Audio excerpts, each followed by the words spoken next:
Welcome to Spotlight TV. I'm your host, Emily Zubi. And well, when I tell you that we have a real rock star on the show today, I am so honored to have our 2025 Man of the Year, Michael Salazar, who is the founder and CEO of the Salazar Foundation and so much more. Welcome to the show, Michael. I'm telling you, this is like truly an honor because you have stepped in and just dug your heels and been there to help and been there to support. And, we're so honored that you said yes to being our man of the year. Of course, and I'm truly honored to be offered this honor. So it was just very special to me getting to know everyone, and I look forward to being more involved with Miami Women Who Rock. You know, Emily, women play a big role in my life, from my mother to my sister to my friends. Well, and this is just very special to me, and I'm truly honored, and I'm very excited to be here with you and be part of your commitment and your community and your movements. Thank you. Well, we're all about not only giving back, but community and shedding, sharing the spotlight. And all the spotlight is on you today. And so, what I want you to do is tell me more about the Salazar Foundation, what you do, how you do it, how long, what's the story? So the Salazar Foundation, we started it, I believe, back in 22, 23. But I've been serving my community, I would say, for the last 7 or 8 years.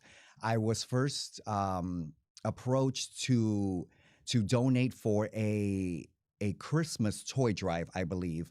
And it was a very small donation. It was like a couple $100s, but they were short a few toys. I told my sister, hey, let's do this. They reached out to us. We went to North Miami Beach. We delivered the toys ourselves. And I just fell in love with what that organization was doing. I can't even remember the name right now, but they were passing out toys, food, pies, and it was so beautiful. And I was so touched. And that's when I said, this is what I really want to do with my life, with my business, however I can support my community. This is exactly what I want to give back to children. And after that, it kind of just snowballed. I got more and more and more involved, and now we're here. Yeah, and you were just honored also. Not only were you Man of the Year, but you were also honored at Angels for Humanity. So I was there to see you get honored, and you were just absolutely all in for our community. And I met your sister, which she's Yes, shout out. she's amazing. She's amazing. She's my best friend. She supports every single one of my initiatives, from smallest to biggest. She's just always there by my side. She likes to be behind the camera, but she's always there with me. So that's very special. Did you grow up with a sense of philanthropy, or was that something that you learned along the way, or was it something that your family was involved in, or you saw a form of it? No, so it was just kind of when I grew up and I got older and I got into business and I started being successful. Honestly, I said I need to give back to my community. So my family, we came to Miami back in the early 90s. We were of modest means. At one point it was five of us living in a two-bedroom apartment. I had to share a room with my brother and my sister, and we lived, just my parents were always very, very hardworking. I think that's where I get my work ethic from my father. I just remember him working long hours, and he still does, actually. I said, you don't have to do this anymore, but he likes to. So I just remember that from being a child. And I think just knowing, realizing once I got older, wow, my parents really worked hard to make sure that we had the best. So looking back now, whenever I can make sure underprivileged families and children can have a special Christmas, a special Thanksgiving that they might not be able to afford, that I can step in and make a difference, or us as an organization or a community can give back to underprivileged families and children, that means everything to me. And whatever I can do, I always do. What's a life-changing moment, whether you've been on a mission or a particular food drive or anything that, sticks in your mind as one that, grabs your heart and stays with you? Yeah, so that would have been when we first started the Salazar Foundation. I believe our first turkey drive that we did, and we were just trying to give back. It was my team, my realtors, my staff, just my friends that came to support. We set up one of those foldable tents that you get at Walmart. We put that in the parking lot of the office, and we got donations. We got turkeys. We got food. And then we had a sign up sheet. We still have that through our website that families could sign up. We reviewed the applications. We would invite them to come.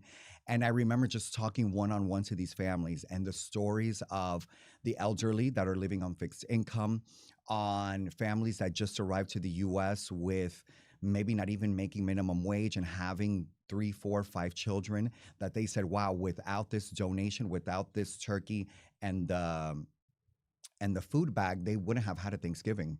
So that was just very touching. And I said, no, we need to keep going. We need to grow this, and it just needs to be bigger and better every single year. I love that. Actually, one of my probably moments where I was in New York, and I'll never forget, I was doing also, we made a Thanksgiving meal, and I had a 6-year-old who sat on my lap, and then he sat next to me, and he stacked up his plate with green beans. And I said to myself, I'm like, wow, that's pretty impressive that you like green beans so much, like a whole plate. And he goes, no, I don't like them at all. And I said, well, then why do you have so many? He goes, I don't know when I'll ever see them again. Oh, wow. And That's that heartbreaking. that moment Yeah. really, we as a society, I mean, we're so blessed in so many ways. And I always tell my son, like, attitude of gratitude, because it's all relative, right? And everyone loves to compare, but the fact of the matter is that there's always more that you can do and more people that need them. And I love that story. What about missions? Missions, we had one planned through Angels for Humanity last year. We were supposed to go to Haiti on a humanitarian mission, and then there was an issue with the flights towards the end of the year, so we were not able to do that. But I'm really looking forward to doing a mission out of the United States, and just I know it's going to be worse than what we're looking at here, but I'm ready, and I'm really looking forward to helping out of our hometown. Your leadership legacy about giving back. What would you say are three adjectives that describe you as a leader? I would say kind, humble, and giving. Love that. Yeah, yeah. 5 years from now, 10 years from now, what will you have done with the Salazar Foundation? What's your vision? With the Salazar Foundation, I'm looking to provide, through partnerships, of course, provide housing to low income families, or just unem- uh, homeless families. I'm looking to empower children that are looking to have an education, through grants and sponsorships, to get our kids to college. And I'm also looking to, it's going to be children related. So definitely housing, definitely education, and just children, underprivileged children. How that's going to come about, we will see. Right. Well, Yeah. and that's it. And in addition to that, you're a businessman. So Mhm. let's talk about your businesses. Yes. So by trade, I'm an accountant. I've been doing taxes and accounting. This was actually my 16th tax season. So actually, before I even went to school, I was working at a tax office, and I said, "Oh, when I was in school as a child, I hated math. I hated numbers. I didn't. That was my No, worst subject. impossible. I know, crazy. And so I was working at a tax office, as an assistant, and then I started going to school. And then it just kind of snowballed from there. So I was with that company, I would say 8, 9 years, until I said, okay, it's time to go off on my own. And it was about 2017, 2018 that between my sister and I, we founded Max Your Tax Inc. And we kind of just took it to another level. So after 8, 9 years of working somewhere, you already know what you want, what you don't want, how you're going to scale your business, and how you're going to work with your clients. So, doing accounting is something you work closely with your clients, and it's something that I take a lot of pride in. I'm very hands-on with them, and it's kind of snowballed where it's thousands of clients at this point, and they rely on my guidance and what they're going to do with their businesses and their lives, honestly. So it's a little, it's like, I wow, love the okay. name, Yeah, Max. Max Your How'd you Tax. come up with that? I don't know. I was at dinner with my sister one day, and we were thinking of a name. You know, said we wanted it to be feel commercial. We wanted it to feel something that we could possibly franchise in the future. So I don't even remember how we came up with that. Just you're just naturally Yeah. a big thinker. Mm. And in addition to that, you also have a real estate A brokerage, yes. brokerage. So this was actually the 10th year of my real estate career. So I was a working realtor for 5 years, jumped in the car, was doing showings all day long.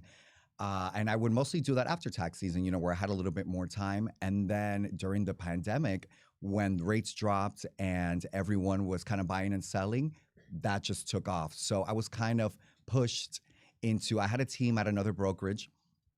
And I told my team, okay, I'm going to take the broker exam. If I pass, then, it's happening. If I don't, then, we'll just stay right here. But, you know, it took off. We made it happen. And that was actually in 30 days. And it was during the pandemic. I don't know if you remember, the market was just insane at that point. So it's now or never. And we just kind of structured everything in literally 30 days. And here we are. And that was 5 years ago. Yeah. Now you're fast. I mean, you're quick on your feet, and what I've seen, like you're not one of these people. Like you're a doer. You're just that's it. I mean, you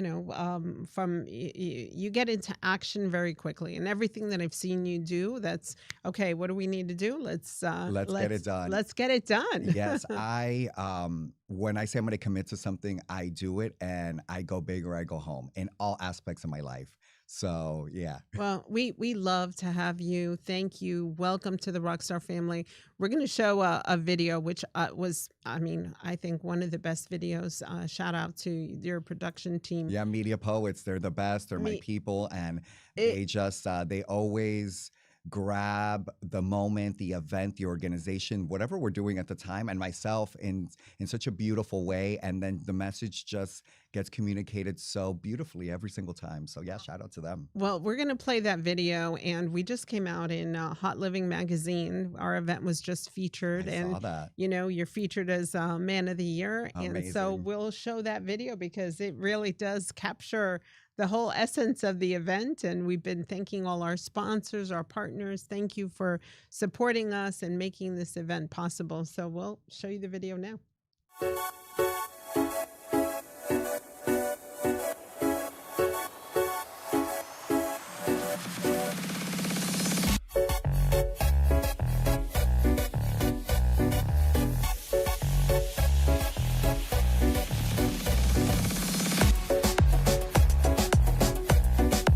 Ready for Man of the Year?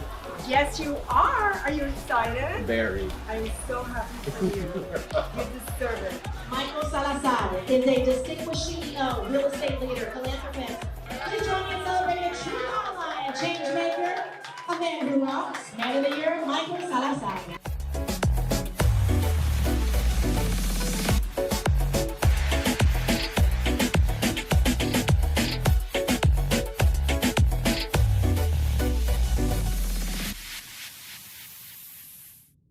Wonderful. Well, thank you and congratulations. Oh, thank you so much.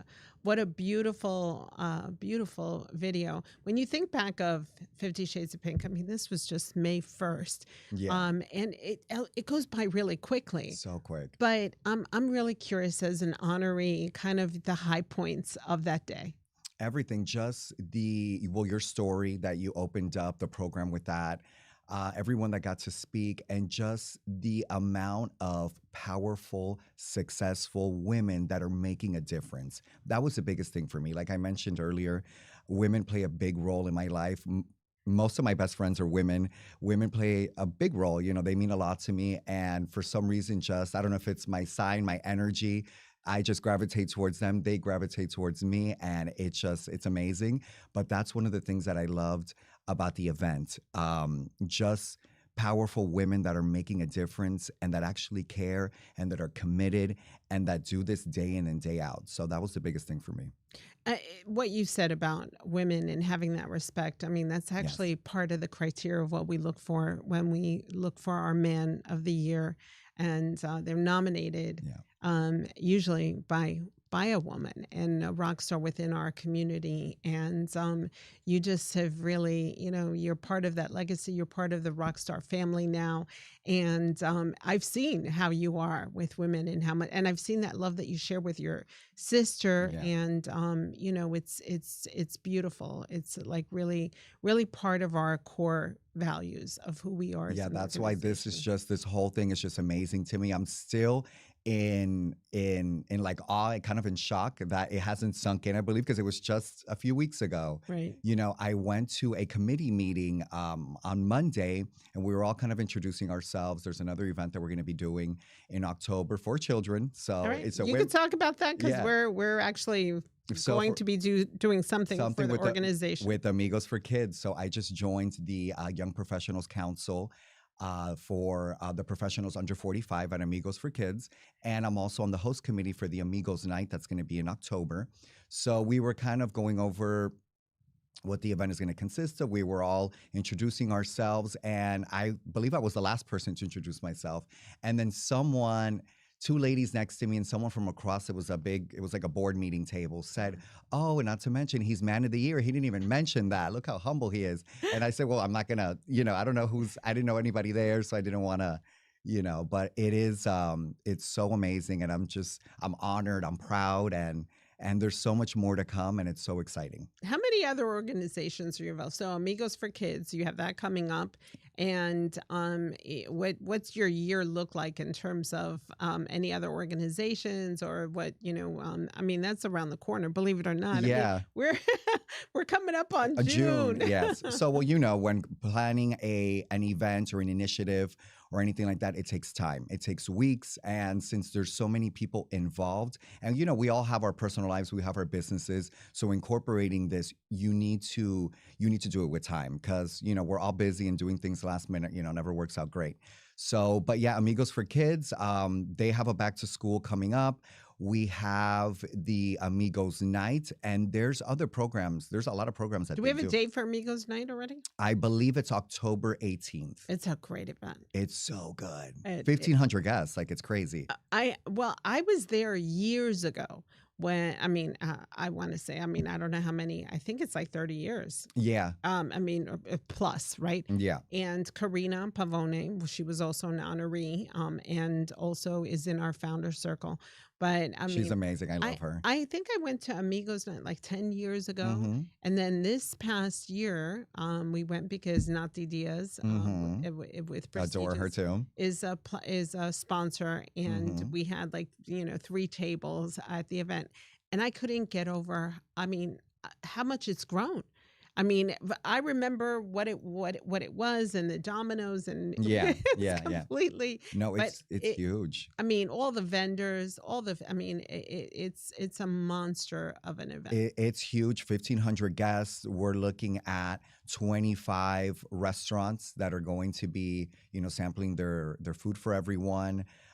It's just going to be huge. It's a huge production. So I'm very excited that I was asked to kind of join them and help them on the committee. The committee's I believe 24 of us. So it's a big committee. And then the young professionals, we meet once a month. And we actually have an event coming up on June 12th for a fundraiser. So this fundraiser, Amigos for Kids, they sponsor 2 back-to-school programs, and they sponsor, I believe, 20 field trips a year. So this Young Professionals event, it's going to be small, about 60 people. We need to fundraise money for transportation for those kids, for the after-school and for the field trips. So I'll be promoting that very, very soon. So that's what I have kind of immediately with the...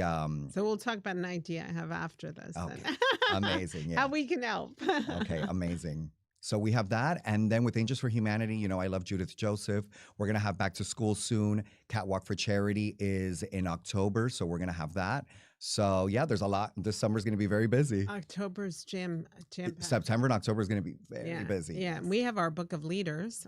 Yes, that's right. First week of October. So okay. our champagne and caviar event and our book release.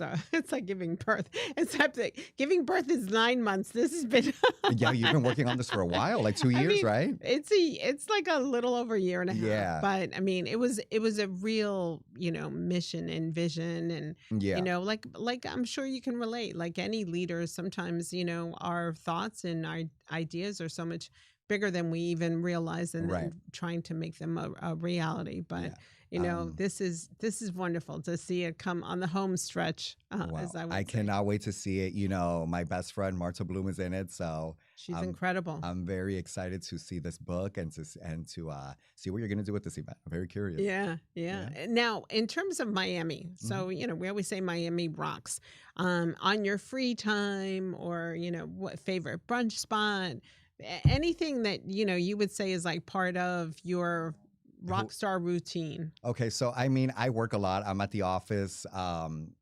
Out of tax season, I'm there Monday through Friday most of the day. On the weekends, I'm glad you mentioned brunch because that's my sister and I. We love to do a fabulous brunch.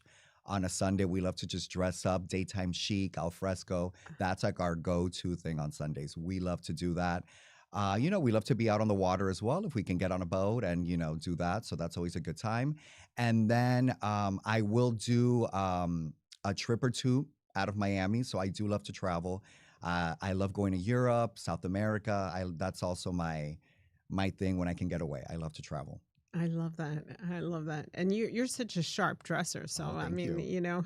I've seen you in different attire, and even when you're doing volunteer work, you look you look like quite the Oh, thank you. quite That's very quite sweet. quite the look. Oh, thank you. Let's talk about family for hmm because we were talking about your dad, and how that whole spirit of hmm working hard and so forth. What do you think are the attributes that you probably have picked up most when you think of family? Definitely work ethic. Like I mentioned, we came in the early 90s with absolutely nothing. Like looking back, I even think sometimes, how did my parents do it? Raising 3 kids on regular jobs, just regular jobs. I even remember one year when Kmart existed, there was a Kmart near our house, and my parents took us, it was before Christmas, I remember, and we picked our Christmas toys and they put them on layaway. I don't know if you remember layaway. And they would pay it little by little. So at the time, I didn't know what that was, but now as an adult, I'm like, wow, my parents at the time were looking to save money or look or pay for our Christmas gifts little by little. So it's things like that that I'm like, oh my God, wow. Like they were really trying hard for us to not even notice that, maybe they didn't have or they couldn't, but they tried their very, very best. So I know for sure I carried that into my adulthood. And I don't have kids yet, but I know that that's maybe why I was drawn to just helping kids. Maybe that's something that stuck with me. Yeah. Yeah. This is the year that we're saying, women and children. Yeah. And without a doubt, Yeah. building that legacy, and, which is why I think it's like God has a plan, and I think putting us together because Absolutely. we share so many of the same values and that whole spirit of Yeah. giving. You as a leader, what would you say is your secret sauce when you think of how you manage a team or how you built your business? What would you say is Well, you've gotten to know me a little bit. I think the what makes everything kind of flow and makes everything kind of easy is my sense of humor. I look very serious and I am about my business, but I just love laughing. I love cracking jokes here and there and just having a light outlook on everything. Because, life is hard enough as it is. Life is stressful enough as it is. I'm in meetings all day. I see clients all day long. So a lot of my clients call me the problem solver. They come to me with a problem and they expect me to solve it. And I do. So that's kind of stressful how I have to absorb or kind of deal with a lot of issues. So whenever I can keep it light, laugh, and just make it lighter than what it really is, I think that's what the secret sauce is. Just my perspective and outlook and how I take on the issue or the situation. Yeah. and I'm curious because especially on the broker side, hmm because you have how many agents? We have 34 agents right now at the brokerage. That's a lot. And the Yeah. laws have changed in real estate. Yes. And it's hard to keep people motivated through the markets, the ups and downs. And yes, Miami, there's nothing like Miami, and we Yeah. all know that. But I'm just curious to have that many people. Like, what do you think is the most important thing in managing, especially on the real estate side? Because sales, to keep people motivated, and Yeah. sales and all that, not the easiest thing. It's not. And for now, the brokerage is fairly small. And that's because I've chosen to keep it small because I have so many other things going on. And at the other business, at the sister company, Max Your Tax, that's just, we're talking about thousands of people on the finance and accounting and tax planning. Because aside from tax prep and accounting, I do tax strategy and tax planning. So that's constantly, me working with my clients and my businesses and their businesses. So with the brokerage, I've decided to kind of keep it around there because I do work one-on-one with my agents, down from marketing, down to what they should wear, down to how they're going to present themselves on social media. And that's coming from experience that I came into that industry knowing absolutely nothing. I didn't know anything, and I figured it out. And so I kind of feel like their dad a lot of the time. Okay, how should I do this? What do you think? This contract. So I'm constantly on the phone with them or via email, just kind of guiding them in the right direction. So, and I love that. I That love, ability to coach yeah, and teach. I mean, I think as a leader, especially at this stage of my life and my age and so forth, that, that mentoring is really important. yeah. And I've gotten better at doing it, because, you really see. But, what are some of the things that you think are the hardest things to teach other people, especially earlier in their career? Oh wow, there's a few because a lot of people, when I've noticed, want to start in real estate. That's like it's a big industry in South Florida. Everyone wants to be a realtor. Everyone wants to make the big bucks and the multi-million dollar, commissions. So I've taken, actually, most of my agents had no experience just like me, and they come from different types of jobs, hospitality, this and that. So I would say just kind of getting them into the idea of this is a business. You are now an entrepreneur. You have to treat it like one. It takes a little bit of time for the person or the agent to kind of step into that role, but I'm very good at doing Yeah. that, at getting them there. And showing them that Hmm. perseverance. Yeah. No, Yeah. I respect and admire you so much. So we have a couple of minutes left in the show. This is the time for you, to give your commercial. If someone's out there and wants to work with you, either donate to the foundation, work with you on one of the upcoming activities or any of your businesses, you take it away. Awesome.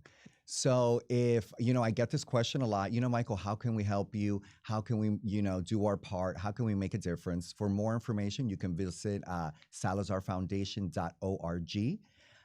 For anything related, tax planning, tax strategy, accounting, and tax preparation, you can visit taxrefundmiami.com and on Instagram at maxyourtax. For everything real estate, residential, commercial, and investments, you can visit salazargrouprealestate.com and on Instagram at salazargroupre. And if you would like to just follow me directly, you can follow me on Instagram at michaelsalazar708. And if you would like to reach us over the phone for all three companies, you can call 786-953-8620.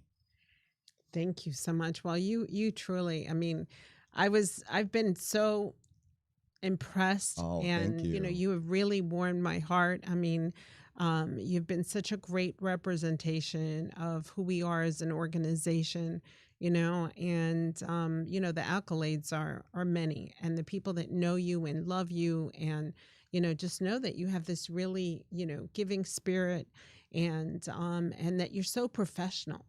You know, Oh, I thank mean, you. that you wake up with it. I mean, I've never seen you in a bad mood. I imagine that that if you have them, we all have them, but Yeah. that you're able to do that. You really are a rock star in our community. Congratulations again on being our 2025 Man of the Year, and I can't wait to dig in and do more with you, and work together, on some of these events, because we're really, honored to have you. Likewise, and I'm honored to be a part of your community, and being Man of the Year is just, it's surreal at this point, and I'm looking forward to carrying this and helping throughout the years. So we're gonna keep this going. We're gonna do our best and our most, and just give back as much as we can. And I'm so excited for what's to come. Thank you so much. No, thank you. Thank you to community newspapers. We're here every Thursday. I go live at 10 a.m. and are very grateful to Michael Grant and the whole production team here at community newspapers. Our charity partner this year for 50 Shades of Pink is the Luminous Advocacy Project, and run by Marilyn Dans, who's also one of our past honorees and rock stars. And our newsletter will be going out in the next couple weeks, and it'll be featuring our wonderful Man of the Year as well as all the honorees. And this year has been incredible, and we set out to bring it to the next level, and that's exactly what we did. So we'll see you next